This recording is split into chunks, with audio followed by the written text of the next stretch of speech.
In January of 1938, 20th Century Fox began production on a new Charlie Chan film, which was to be called Charlie Chan at the Ringside. A week into production, Warner Oland announced, "I wanted a drink of water." He walked off the set, never to return. And all of a sudden, he's not there, and they don't know where he is. It was such a state that he didn't even know who he was. And he vanished. Fox executives had two questions. First, where is Warner Oland? But perhaps more importantly, who is Warner Oland?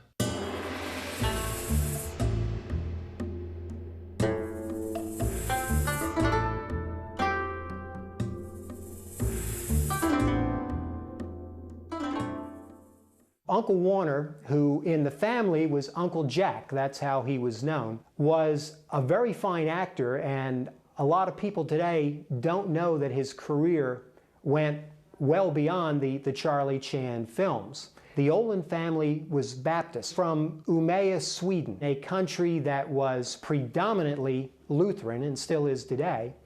So I think the combined reasons of wanting more economic opportunity and the chance to worship perhaps a little more freely were both major factors in them coming to America in 1893. Warner was 13 at the time. They settled in Worcester, Massachusetts, later went to New Britain, Connecticut. Both cities at that time had very strong Swedish contingents. And they immersed themselves really in American culture right away. They immediately went to night school to learn English and to become educated. Warner got the bug to get into acting and went to the Curry School in Boston, which was one of the leading schools for theatrical arts and training. And from there, actually managed to get into some stock companies, traveling all over the country, performing, and became a Broadway performer for a number of years. So he was becoming not only more experienced as an actor, but was also gaining more notoriety in the field.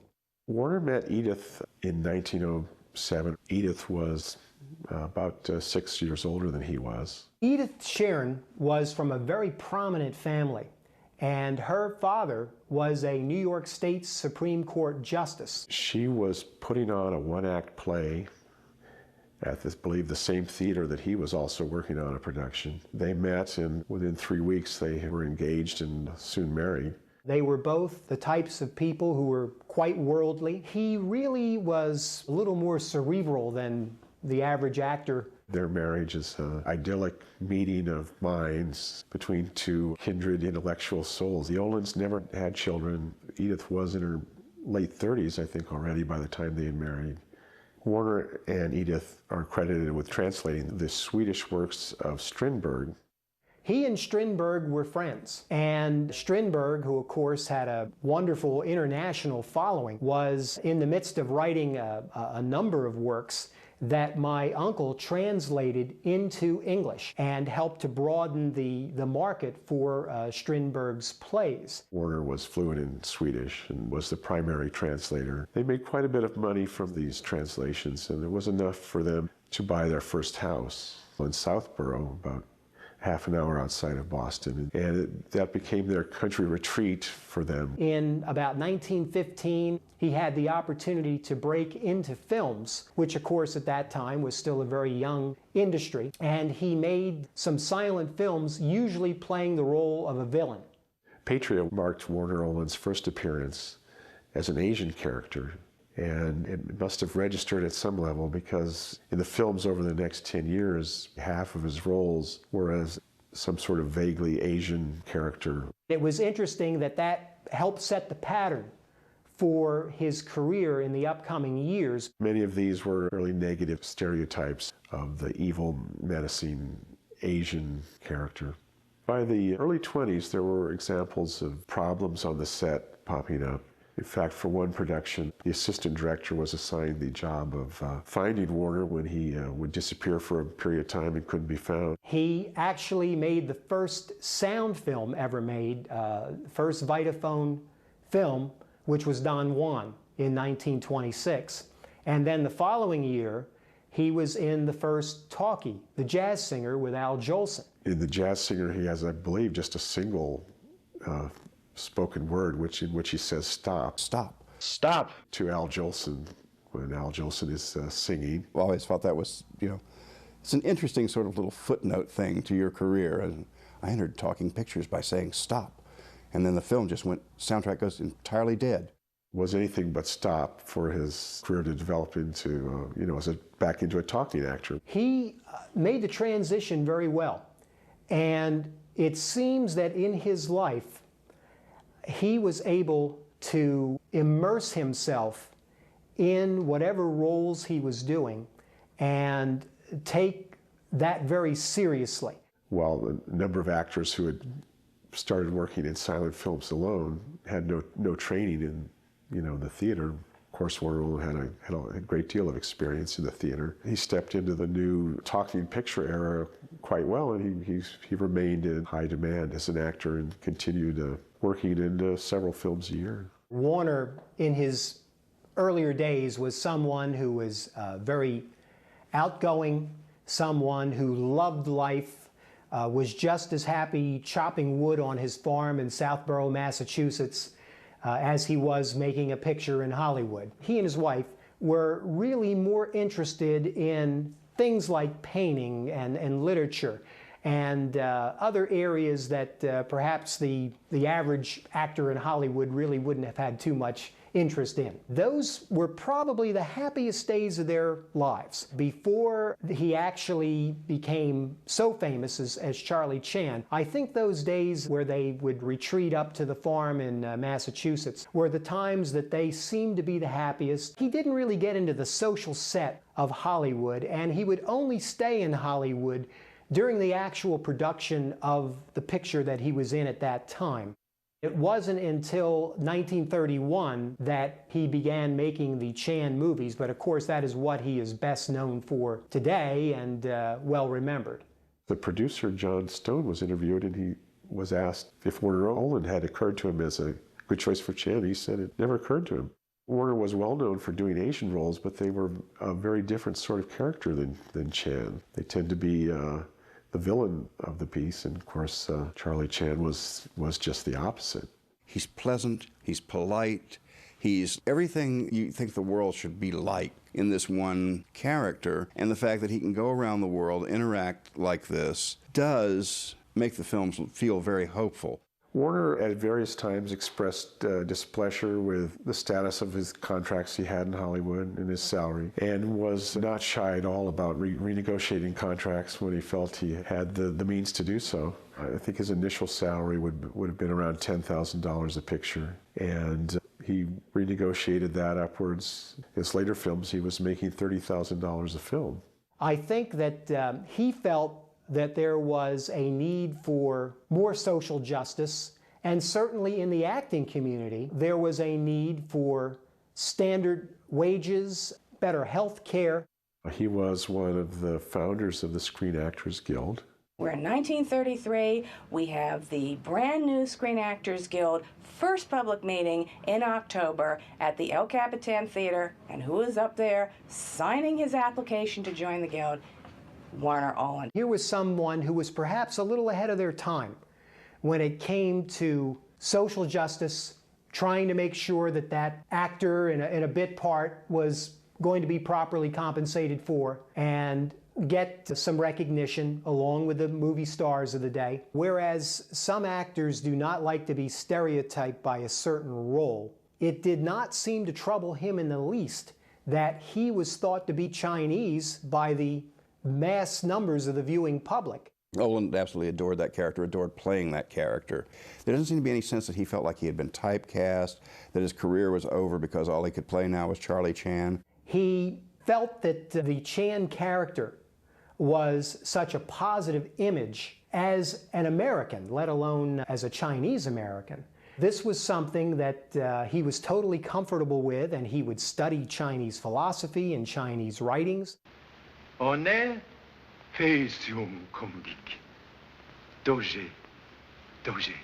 Warner in his later years would adopt the persona of Charlie Chan. There are interviews with magazines where the interviewer will comment on how Warner Oland gave the interview as Charlie Chan. Talking like Chan, in fact, one interview, he refers to Warner Oland in the third person the whole interview.